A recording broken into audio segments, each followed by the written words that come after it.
Bueno, vamos a ver. Palabras. Sois psicólogos con formación en neuropsicología, me corregís porque no soy técnico, y me han soplado que vuestros pacientes hablan maravillas de vosotros. ¿Por qué será? Pues no lo sé, no hemos hecho la encuesta que ha hecho Pilar. No hay encuesta, pero es verdad, a mí me lo han dicho. ¿Os extraña que hablen bien de vosotros? No, No os extraña. no nos extraña. A ver, si la persona que tenemos enfrente valora la implicación, está claro que lo que percibe por nuestra parte es implicación. Entonces, no nos extraña. Lo único que sí que nos llega muchas veces, bueno, o a través de los WhatsApp que nos mandan los pacientes o familiares, o a través de otros profesionales cuando los vemos en otro entorno, que nos dicen, ya te conozco, he oído hablar de ti. Y bueno, pues eso, bueno. Intenta hablar un poco más alto, Saúl, para que se te oiga bien al final, si no te importa. Bueno, pues que... Sí, sobre todo al toser, tose fuerte, hombre, claro que sí. Es un sonido muy agradable. Una logopeda. Sí. A ver, no sé, ¿con este tono bien? Fenómeno, ¿no? El tono bárbaro, ahora sí. Pues estoy gritando. Vale. Bueno, pues el caso es que no nos extraña, pero sí nos sorprende que fuera de nuestro entorno y fuera de los pacientes sí que hay otros profesionales que ya nos digan, oye, he oído hablar de ti y me han hablado bien de ti. Bueno, pues eso nos reconforta bastante. Qué bien. Bueno, vamos al primer impacto, si os parece, Teresa, Saúl. Un paciente tiene ELA. ¿Cómo se afronta la llegada al hospital de alguien que acaba de recibir esta noticia que antes hemos escuchado de las enfermeras, que es dura, que es brutal, como nos ha dicho Yolanda? Claro. Cuando el paciente llega al hospital, pues después de ver al neurólogo, porque es quien tiene que o dar un diagnóstico o confirmar ese diagnóstico. Entonces, luego pasa al psicólogo para poder casi amortiguar la noticia que acaba de tener.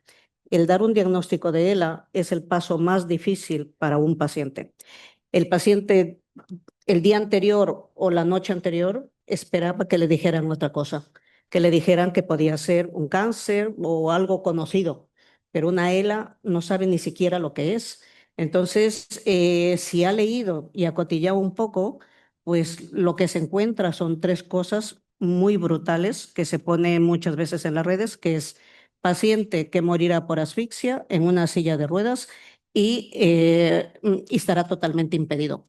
Con esta información que normalmente se recibe en muchos sitios, muchos médicos y muchos centros, pues el paciente llega totalmente impactado porque no ha entendido ni siquiera lo que tiene afectado un dedo y sin embargo ya tiene un sufrimiento anticipado pensando de que en cualquier momento le va a pasar todo eso más tarde o más temprano y que como se habla de una incidencia de 3 años, 2 años de vida, pues ya está contando los días. Entonces, este sufrimiento anticipado es amortiguar cuando después del diagnóstico que ya se ha confirmado lo que tiene, es el poderle apoyar, el poderle escuchar y el poderle entender ese momento y también quitar todos estos mitos que no siempre tiene por qué ser verdad. O sea, que un paciente tiene afectado un dedo, no tiene más, no sabemos cómo va a evolucionar, el paciente es único e irrepetible. Puede ser que evolucione, puede ser que no, inclusive se puede haber equivocado uno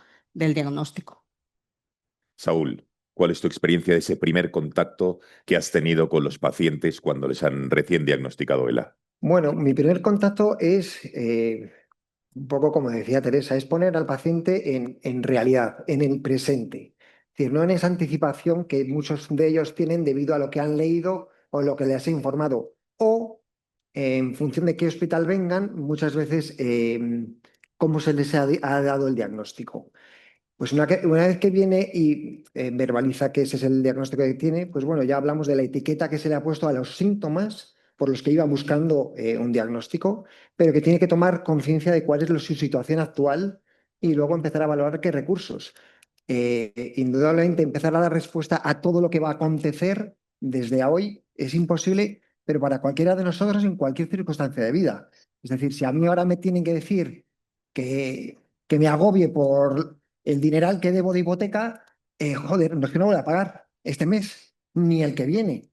Si tengo que estar viviendo en buscar dinero para pagar eso, o sea, no vivo. Entonces, hoy cuento con estos recursos, hoy vamos a dar respuesta a los problemas que tienes y no nos vamos a encargar de más. Y luego vamos a matizar toda la información que tienen y ponerla en contexto. ¿Es un poco vivir al día? Principalmente es vivir al día, claro. A partir de aquí, ¿qué aporta la intervención emocional en cada etapa de la enfermedad? Teresa, Saúl, y sobre todo me interesa cómo complementáis desde la psicología el resto de trabajo que hacen, oye, los compañeros de las unidades de ELA, ¿no? Porque debe ser también muy, muy importante. ¿Qué nos podéis decir basándonos en vuestra experiencia? Una cosa que es importantísimo y lo recomendamos a todos los psicólogos que nos estén escuchando, es importante conocer la enfermedad, es importante formarse en la enfermedad. Eh, Esta enfermedad la vamos a tratar la ELA en exclusividad. Si aprendemos sobre la ELA, podremos manejar a los pacientes de la mejor forma posible. Es importantísimo el poder apoyarnos con el equipo. Por supuesto, siempre vamos a estar, trabajamos en equipo, pero ellos van a ver una etapa específica que son a nivel emocional. A nivel emocional puede haber un sufrimiento enorme con esta situación que puede inclusive hacer que el paciente pueda tener sintomatología que no existe. Entonces hay que intentar estar con el paciente y ver realmente lo que le acaba de decir el médico, cuánta afección tiene, qué podemos hacer con esta afección y cómo podemos tratar esta afección. Lo que acaba de decir Saúl, se trabaja específicamente el presente. Es muy fácil decirlo, todo el mundo decimos vamos a vivir el presente, tú fíjate en hoy, el aquí, el ahora y tal y cual. Es muy fácil decirlo, no es nada fácil. Es realmente ponerte en el lugar. Lo demás corresponde. En futuro puedo pensar en qué voy a hacer con la casa, si la tengo que adaptar o no la tengo que adaptar. En futuro puedo hacer en la economía, qué puedo hacer. En futuro puedo hacer papeles, todo lo que es más racional, más terrenal. Pero en cuanto a las emociones, es aquí y ahora. No sabemos cómo va a ir esto. Entonces, es el factor principal que hay que trabajar, pero de verdad, de que el paciente se centre aquí. La ansiedad se dispara. Mi experiencia con los pacientes con ELA son personas muy activas, son personas que si tienen una carrera suelen haber destacado, si suelen ser amas de casas, controlan la casa entera, si suelen haber tenido una labor determinada administrativa, son los mejores. Entonces, esa actividad les hace que se produzca mucho más ansiedad que depresión. Yo encuentro muy poca depresión en los pacientes con ELA. Hice un estudio con 240 y tantos pacientes y me sale muy poca depresión, sin embargo, un nivel muy alto de ansiedad. Entonces, hay que bajar este nivel de ansiedad y esta ansiedad es sobre todo por un sufrimiento anticipado.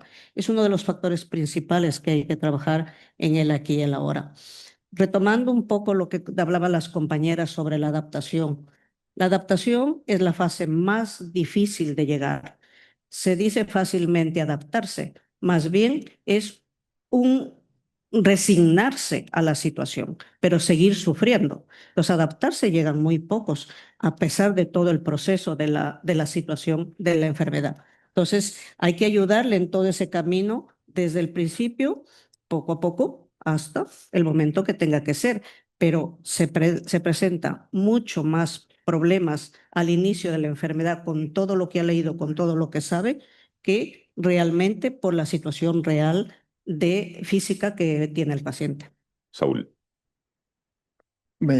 A ver, es que Teresa ha hablado de de muchos temas, así que reformúlame la pregunta para retomarla desde el inicio, porque No, no, bueno, acabo... no, Vale, a podéis ver, hablar a ver, nosotros en nuestro papel con pacientes y como pertenecientes a un equipo, es decir, evidentemente hay que estar cercano al equipo. Hablaba ella de conocimiento, de que hay que informarse de la enfermedad. Esto me recuerda a un término que escuché hace poco en un podcast de historia, que, a ver, los grupos ya más que multidisciplinares, que están muy bien, pero hablan como de disciplinas diferenciadas, deberían pasar un poco a ser interdisciplinares, es decir, todos tienen que saber qué es lo que hace el otro, no solo quedarte en tu campo. Eh, ¿Por qué? Porque es más fácil también un poco traducir aquello que te demanda el paciente por lo que le ha dicho el otro compañero. Y bueno, es un poco, al final, nosotros con nuestras reuniones y con los conocimientos, con lo que estudiamos, pues vamos buscando principalmente esa formación y el entender qué le puede estar explicando para redefinir aquello que se le está diciendo. Y luego un poco retomando lo que habíais hablado antes de los cuidados, a ver, el cuidado realmente está en la naturaleza de la sociedad como ser humano. Es decir, de hecho, se hablaba que los primeros pobladores empiezan a ser parte de un grupo desde el momento en el que se empezaron a desarrollar los cuidados. Es decir, que no es un término que se origine ahora porque esté más de moda, es un término que realmente define a la humanidad como humanidad. ¿Esto también lo escuchan en el podcast de historia? Por supuesto. Ah, vale, vale. Por eso hay que tener un poco de conocimientos de otros temas, porque si no, además, es que viene gente que tiene mucho conocimiento de muchos campos. Claro. Es decir, y lo que busca es poder también hablar de otras cosas y no solo necesariamente de la enfermedad. Claro, porque vamos a ver, Teresa, Saúl, entiendo yo que habéis hablado de adaptarse, de resignarse.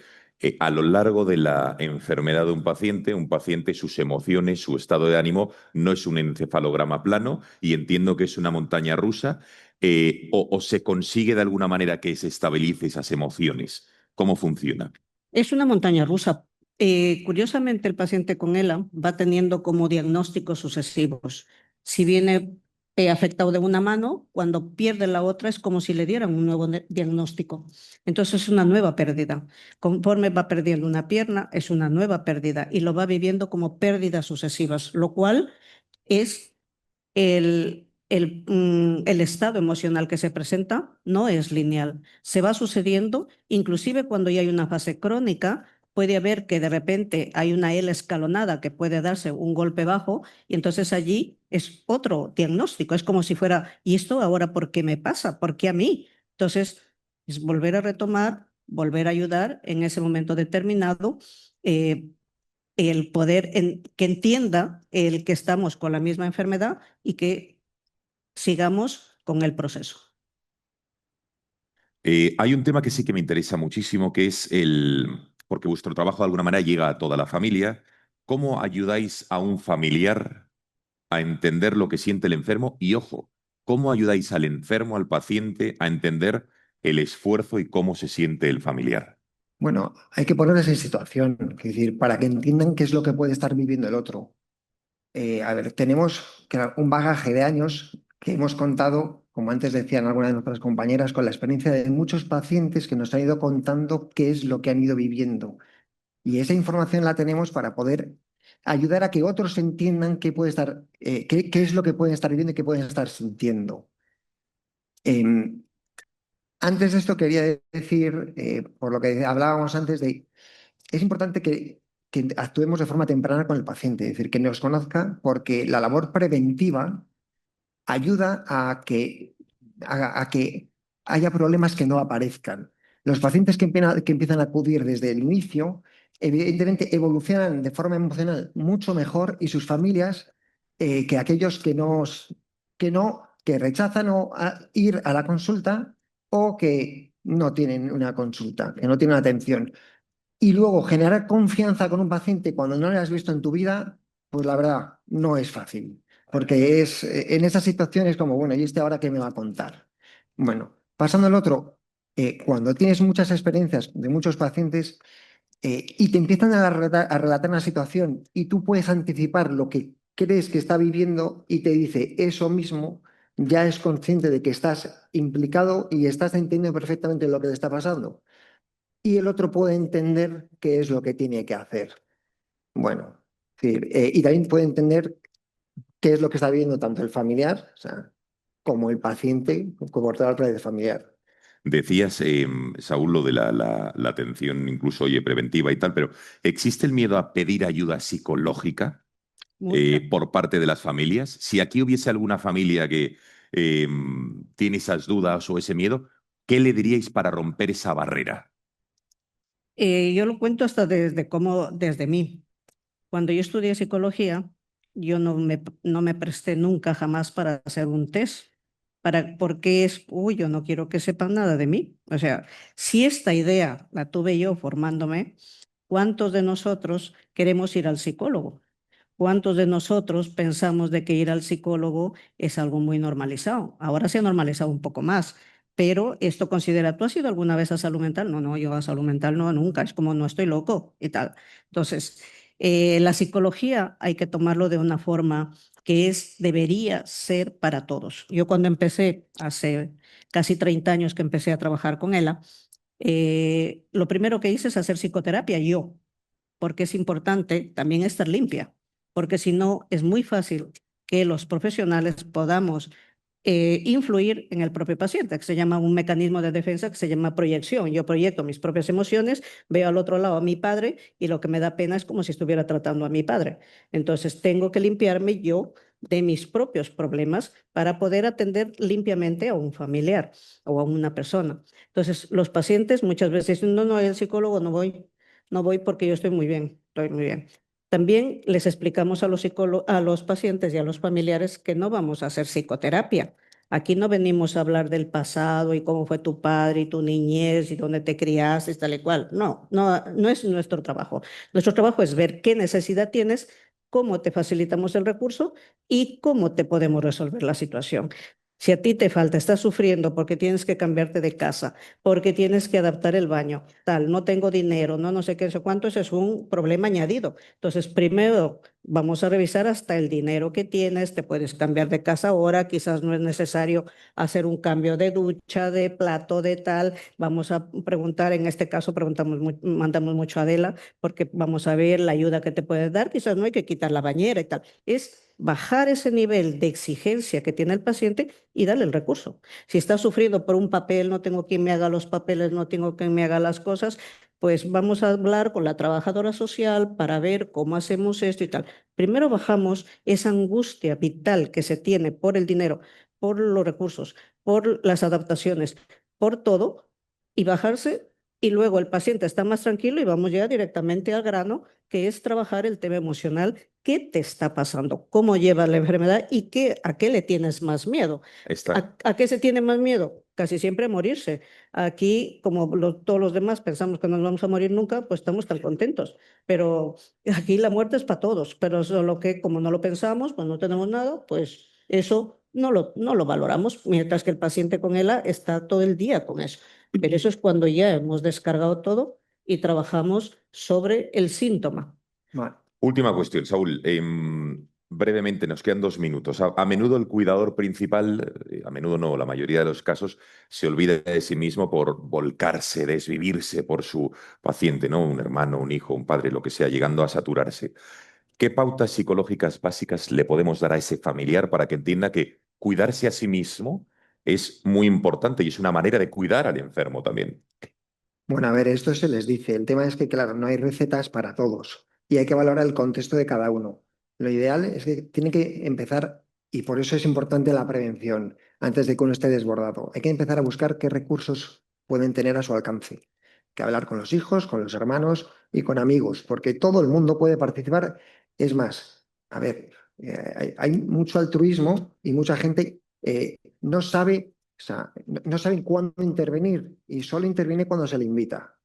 Por otra parte, a ver, lo de cuidarse, bueno, evidentemente es importante y hay que hacerle entender que tiene que hacer el 100% de lo que puede hacer, y el 100% no son las 24 horas.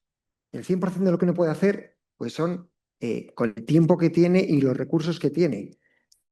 Y por otro lado, más que ese agotamiento está ese miedo que tienen a hacerlo mal.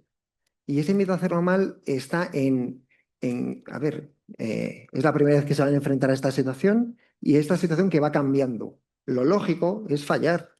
Se tiene que entender que eso es lo que más les perjudica, no el agotamiento de hacer cosas, sino el pensar que lo están haciendo mal. Se tienen que entender, regar la situación y ver cómo lo pueden hacer mejor. Pero, como decía antes, es importante prevenir para que haya una buena comunicación entre la persona con la enfermedad y el familiar. Porque si no hay, al final, si no hay buena comunicación, lo que hay es distancia entre ellos. Y cuando hay distancia es cuando se genera un problema.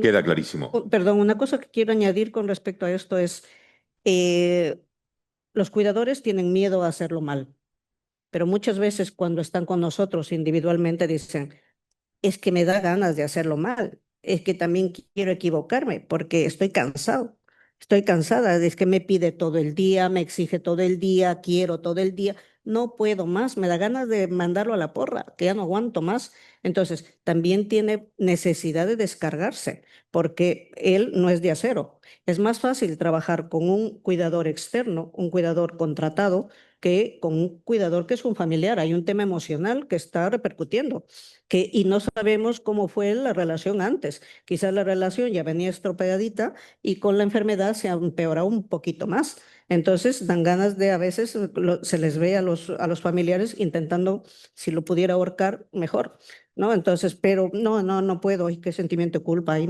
Dios mío, ¿cómo puedo pensar eso? Cada vez lo piensan, pues que están angustiados. Entonces, esto es facilitarles que nos cuenten también los familiares qué les está pasando y que se sientan cómodos pudiendo decirlo, porque no va a ir nada a misa, solo que simplemente se pueden desahogar de esta situación. Qué maravilla ver que vuestro papel se ha confirmado, no es de esa escucha pasiva, sino que también es un acompañamiento activo, fundamental, y que en la ELA el apoyo emocional no es un complemento, sino es un pilar igual de importante que cualquier otro. Teresa, Saúl, muchísimas gracias. Un aplauso para ellos, por favor. Gracias. Gracias.